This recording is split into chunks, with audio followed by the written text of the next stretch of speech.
ու ես ինձ անձամբ չեմ ներելու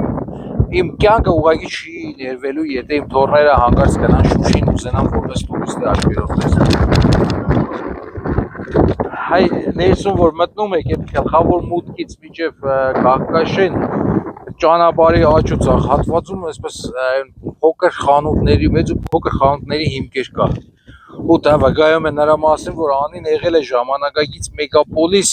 ու տարածաշրջանի մի քանի ապրանքների մեծածախ առևտրի կենտրոն այսինքն ամբողջ տարածաշրջանի ապրանքները մասնավորապես օջախ, գինի, ցորեն հիմնականում անից են տարել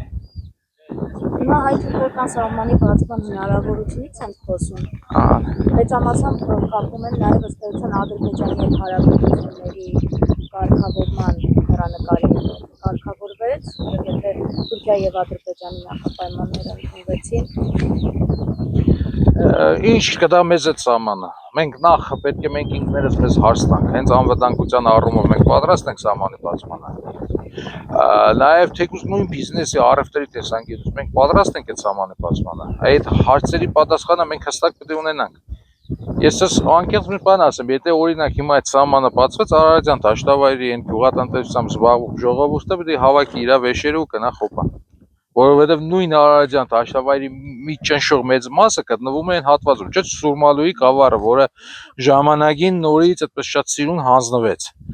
Այ այնտեղ էլ այդ նույն Արարատյան դաշտավայրի բերքը շատ ավելի որակով կա, չհաշված որ գյուղատնտեսությունը Թուրքիայում սուբսիդավորվում է։ Այդ դեպքում մեր Արարատյան դաշտավայրի բնակչությունը ինչ պետք է անի։ Այ մի քանի օր առաջ մենք անդրադարձել էինք, երբ որ Երևանդաշատի Բագարանի հատվածում պարզ դարձավ, որ թուրքերը ինչ-որ շինարարություն են իրականացնում Արաքս գետի վրա, որը բավականին լուրջ խնդիրներ վաղը մյուս օր մեզ համար առաջացնելու է։ Այ այդ մասով մենք տեսանք կառավարության կողմից որևէ արձագանք։ Իհարկե չէր լինելու ես իրականում չեմ պատկերացնում մի շատ կարճ պատմություն պատմեմ տարիներ առաջ երբ որ ես իմ ընկերների հետ Թուրքիայում էի այնտեղ բանավեճ եղավ հայ-թուրքական հարաբերությունների վերաբերյալ եւ ես որպես այն ժամանակ պատմությունով հետաքրքրվող մարդ կարողացա շատ արագ իրեն ճնշել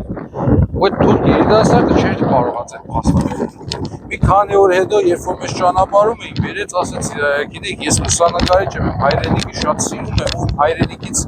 լուսանկարներ եմ ուզում ցես նվիրել հերթով Կարսից, Վանից, այսինքն մեր հայրենիքից, մեր պատմական հայրենիքից լուսանկարներ նվիրեց ու ինձ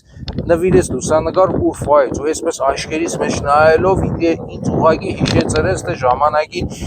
իմ նախնիները ինչպես են Ուրֆայում դիմադրություն ցույց տվել ու ինչպես է Ջեմալ Փաշան բերել լեռան վրա կանգնեցնել հրետանին ու ամբողջ Ուրֆան գետին հավասարեցրել ու ոչ ոք այդտեղ չէր մերկվել այդ նույն թուրք երիտասարդը ինձ աչքերիս մեջ նայելով այդ պատմությունը հիշեցրեց, ցավացրեց եւ ինչ որտեղ նաեւ հասկացրեց որ իրանց հետ հնարավոր չի խաղաղություն իրանց հետ հնարավոր չի բարեկամություն ինչպես եւ հնարավոր չի բարեկամություն Ադրբեջանի հետ այդ բարեկամությունը կլինի միայն այն դեպքում երբ որ մենք խելքներս գլոխներս հավաքենք ու մեր խելքները ճիշտ օգտագործենք հանուն երկրի առաջին հերթին ռազմական առումով